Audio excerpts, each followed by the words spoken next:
So here at Power and Grace Performance with Coach Spencer Arnold, good to see you as we're getting really close to Paris here. Very close, very close. I think we're at 6 weeks, very close. Feels like, I don't know, this time feels very certain, like we know the date. We're very excited, yeah. What is the energy as we're approaching? This one this Olympics feels very different than the last one. So it's very much for us like, you're really just counting the days. You can make a plan that's formulated that isn't going to change. And I think energy is I think we're just ready to get there. At this point, like we're qualified, we're in, like we're just ready to get there, get our feet on the ground, train there.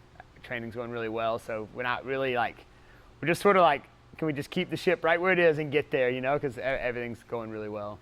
Yeah, keep the momentum, keep everybody healthy. Yeah, that's exactly right. In weightlifting, you toe this gray line of gotta give them enough work to make them progress, but you don't want to give them too much just close because you don't want to cause an injury. So we're in that really perfect balance right now, just trying to get the ship into the space. So we're really excited to get there. I think for us, it's this we can see the date. We've done all this work. We were ready. We got named to the team. For us, very much just man, we just want to be there. We're ready to get there and go. There feels like there's so much energy around this games, maybe because of the contrast to the last games during a global pandemic. Yeah. What is the energy you're feeling ahead of Paris, and what makes you most excited about this one? This one feels so much more communal. Last one felt, rightfully so, isolated, right? Jordan spent 4 days in the village by herself. I spent most of my time in my hotel room by myself. This one, we're right or wrong or good, we're helping get our families there, and our communities are going to be there, and they're even them as a team, the weightlifting team is together as a group, traveling together, training together, doing the whole thing together. It just feels so much more communal, and I think that is you want to talk about build excitement and really got us excited for something. When you're in a group, it just feels like I've said this a lot, it feels so much more about the letters on your chest than the name on the back of the jersey. It's it feels much more like a community and a nation, we're going for something together as a group, rather than last time it just felt like you were going to go do a thing and come home. This felt very much like you were going as a group. Yeah, so I think the community nature and the communal nature is really built the excitement for us. Thinking about a sport like weightlifting that can feel so lonely anyway, and to have that, the psychology of that must have been really tough. Yeah, I think this sport naturally lends itself to isolation, right? You could, in theory, pandemic or not, you could train in a garage by yourself. You could send your videos to your coach and who never shows up. It could be very isolationist if you wanted it to be. But I think we fight really hard to make it feel communal and make it feel like a team of people rather than just you. We surround the athlete with all of these people, so it's very much like a grouping of people that are going together. We've been able to train as a community for this one. I think this sport could be isolationist, but we fight really hard, and we had to last time, especially this time. It has been very cool to just have that open to you, to be much more of a group of people chasing one singular goal rather than you do your thing and you do your thing. So I think that's really fun. It's a cool distinction for me, for sure. Well, and it was neat to see the picture of the five. The five named, two of them from Georgia. Yeah, so five named. Again, last time, you had that group too, but they weren't allowed to get together and do that thing. They weren't allowed to get to know it, spend time with each other. This group is really interesting. They've even talked about it already, just how cool it is now they can share about their training with each other, because before they were competing against each other, and now they're competing with each other for the United States. That distinction is really cool. They already a super tight group. The age gap is crazy. Right, the difference in stage of life is crazy, but talk about Olympics being a unifying thing, unified backgrounds, unified ages, unified genders, for one goal, for one purpose. That is exactly what it's been. And and both from Georgia. So it's funny because Jordan, second Olympics, much later stage of life. Hampton, first Olympics, still a young kid. Both from an hour from each other. Hampton has watched Jordan's kind of career go. Now Jordan is getting to be a part of Hampton's beginning of his career. Super cool, that story. Georgia has historically been a powerhouse for weightlifting, especially at the Olympic level. And so it's no surprise to me that there's two from Georgia. I suspect that Georgia will continue to put out Olympic level athletes for that rate, for sure. What means the most to you personally about getting to train Olympic athletes and represent Team USA as a coach at the biggest stage in the world? Yeah, it sounds cheesy, but like my whole life, people dream of putting the red, white, and blue on and like getting to represent your country. It's a cool realization to get to stand for this country that's done so much for me and for my family and done so much for generations upon generations of different types of people. I think it's cool to get to represent a country that I love so much, that I would say is the best country in the world.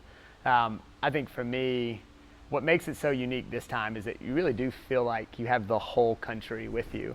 And that really just like increases a patriotic desire in my heart to help Jordan really put her best foot forward, to represent the country well, and really to show the world that like we do it really well, and we do it because we love this country. And it's not just about the athlete. Like, it is so much more. It is about representing a country that has done so much for us, and people who have sacrificed so much to let us go do something cool like this, right? Like, what an honor to get to represent those people and her parents and my parents. Like, that is such a cool feeling to get to put those letters on your chest and go represent something like a body of people who have done so much for us. Well, you have a lot of people cheering at home, including the entire student body and staff of Hebron Christian Academy, right? Yeah, they're great. I keep getting asked all the time, Coach, when are you leaving? Coach, when are you leaving? Coach, when are you leaving? But you know, part of me, like, I don't want to leave them because we're in the middle of getting ready for some big stuff with sports with them. But to some degree, like, they're so excited to get to say, man, that's our coach, that's our strength coach. Again, just another cool opportunity to represent a community of people who have invested and cared about me and invested and cared about my family, and get to go represent them on the Olympic stage. Another cool honor and privilege. What is it about maybe training a 5th grade girl in the morning and an Olympian in the evening that really helps the other? Yeah, so that's the cool distinction, right? Like, I can train an Olympic athlete at a World Championships, and the very next person is a 6th grade girl that I'm teaching the same movement that someone just did at a World Championships. I think for me, it helps me keep my feet grounded, and also helps me like see the 6th grade girl and go, hey, you could do this. Like, you could be her, and give her a role model in Jordan. And so I think for me, like, they both keep me grounded in a different way. So the school keeps me grounded in, hey, the fundamentals matter, right? Like, teaching the fundamentals, investing in who they are as a human being, because what gets you to the Olympics isn't just the technique and the program and the training. It's like you have to be locked in as a team, and that you have to care about each other as people. And I think that like doing that at the Olympic level reminds me to, like, you may have 45 kids run through your room in 45 minutes. But each one of them has a story. Each one of them needs to be cared about. Each one of them, like, the harder you push, the more you got to care. It's a good give and take both ways. They both remind me of important things that are easy to forget in both arenas. With Jordan, just being reminded that the small things matter, the little technical things that we think we're better than, we still got to be reminded of, and still got to hammer. So that both worlds, I think, help me improve in the other world for sure. Well, and then today in the gym, we see an example of a Hebron athlete that is making that jump up to the next step. Yeah, super cool, right? Bella, I'm training Jordan and Kate. We're getting ready for the Olympics. Last one in 2020. Bella Rodriguez walks into my high school weight room as a track athlete, basketball athlete. She does a couple lifts and a couple jumps, and I'm like, hey, no offense, like, Bella, you're a weightlifter. Like, you can do all those things, and I want you to do all those things. But when you're done, like, weightlifting is your route. And she, like, believed me and invested in me. And now, like, you want to talk about a cool story. Like, this girl gets to watch and train alongside Jordan as she prepares to make her shot at the 2028 Olympics. And Jordan gets to mentor the same way Morgan King mentored Jordan, right, for the 2020 Olympics. Now Jordan gets to mentor Bella as Bella prepares to make her run at the next Olympics. Very cool story. Homegrown. She's right here from this high school that I'm at. And so very cool to get to, like, I've got to, like, kind of step back and let those two kind of do their thing. It's great for Jordan. She has a training partner that's training at a high level next to her. It's great for Bella because Bella gets to watch a really elite weightlifter do it at the best of the best, for sure. For Jordan, how much do you feel like the experience in Tokyo builds her, as hard as that was, builds her for what's ahead in Paris. I think that's a question that maybe a year after the Olympics we weren't ready to answer, right? Like we didn't have a great Olympic experience, and neither one of us wanted to like look back and reflect on it, and neither one of us were ready emotionally to like deal with that. But I think today, very, very, very few Olympic athletes in weightlifting, I can only name one or two, have gone to an Olympics, failed massively, and then gotten a second shot to go back and do it again. So for one, like, what a privilege that we get to go do it again. And what a cool opportunity that not many people have to get to learn from an experience that you never wanted to have to learn from to begin with, right? But we have, like we had it, like it happened, we lost, and we did really bad, and we missed all our lifts, and all those things happened. But like, man, what a cool experience to walk into this one going, what do we not want to do this time? Like, what do we want to make sure is different?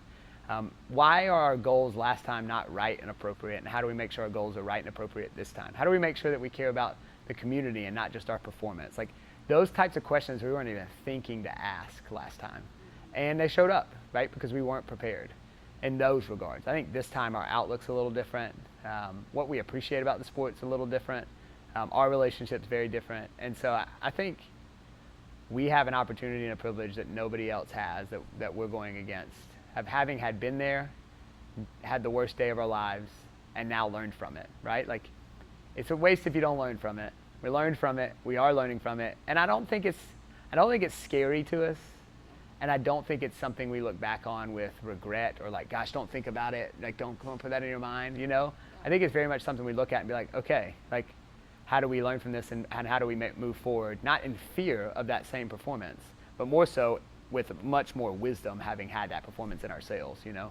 So I think it's a really good thing now. I think, you know, the year after is not your favorite memory. But now, man, what a bank of wisdom that we didn't have before, for sure. Sometimes the low points teach us the most. Right. Like, in fact, I would say every time, right? Like, if you don't learn from those hard experiences, they are a waste.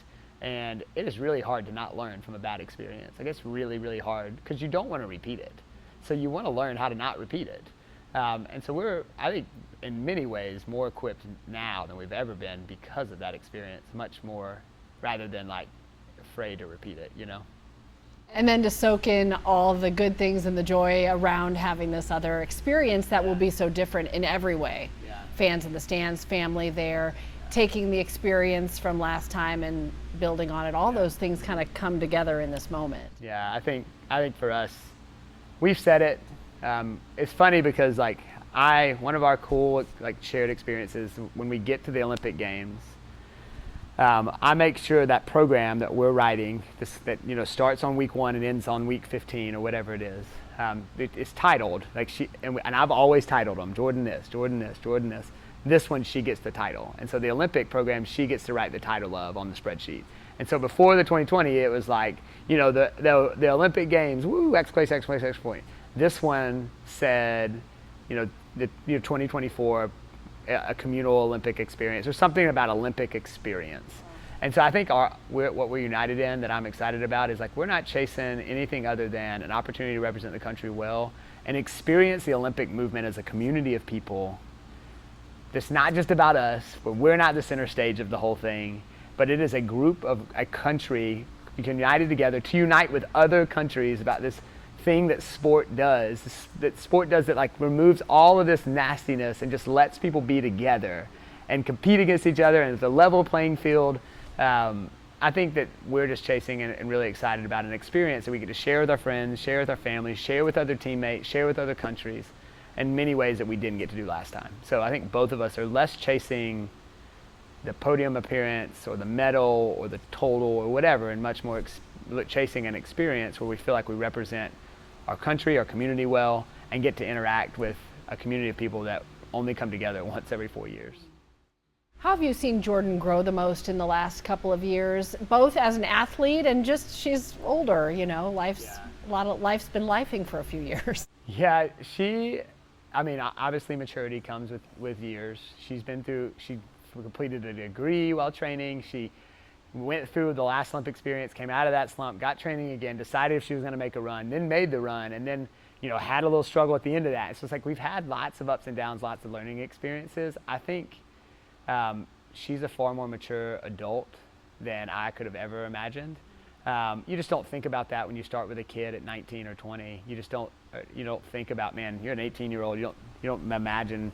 I guess you do imagine, but you don't know what it's going to look like at 25 or 26.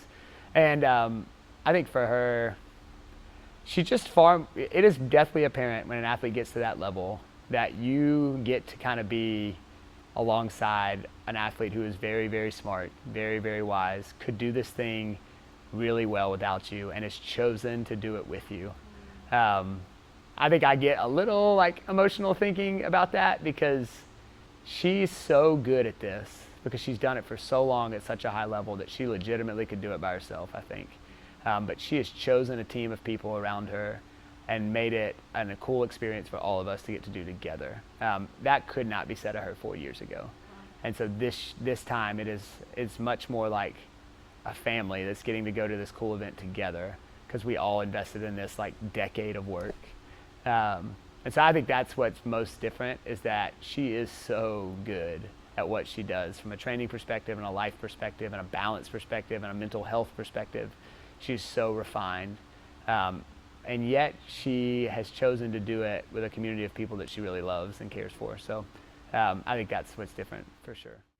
Like you're talking about family, Yep. For sure. So family in the gym, and obviously your family outside the gym, such a big key for your journey too.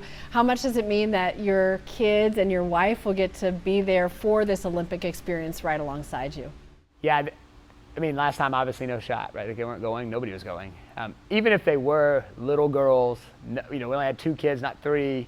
Our family was in a very different place, like very much a bit different. Now my daughters know who Jordan is. They've been in this gym, they've trained with Jordan, they've stood next to her, they've lifted bars next to Jordan. They are very aware who she is and very excited about it. And I think they are pumped to not have to watch her on an iPad, They're excited. They've been to a few weightlifting meets, but this will obviously the biggest one. My middle daughter has never been on an airplane. Her first airplane's to Paris. Wow. So that's kind of cool. Like those kinds of things are, I think in many ways, like we're excited. I'm excited to get, just like Jordan, excited to get to like finish a really cool competition and get to share that experience with the people that have been there the whole time. None of us get to do it if our family and our sports system aren't willing to sacrifice for us. My wife has given up more stuff than I care to count to let me and Jordan make this push. And it is super, super cool that she gets to be there for the final little thing together. So I'm super excited about that. I know my girls will. I mean, how many 7-year-olds and 10-year-olds get to say their dad's at the Olympics or get to go to the Olympics with their dad? Like, not many. So very, very cool experience, super privileged for sure. What haven't I asked you that you feel like would be important to share about Jordan or about your journey or what you love most about coaching? Yeah, I think the thing that most people don't understand about this sport is like it can bury you if you let it. She comes in the same place at the same time every day. A lot of times eats the same things. I come in the same place. I park in the same parking spot. I walk in from the same, like all the things is so like Groundhog Day-ish, like rinse and repeat, rinse and repeat. So you have to be really intentional. The hardest work about this sport when you get this long in it is not the actual lifting of the weight. It's the like mental fortitude to be able to sustain high performance. And the only way either one of us have been able to do that is a really great community of people who will never go to the Olympics, but like are in it to see her go and me go and our team of people go to the Olympics. So we're so fortunate that we're not training in a garage by ourselves. We're training in a gym with a lot of people who are here many days because they love the community. And Jordan shows up and I show up because of the community people here.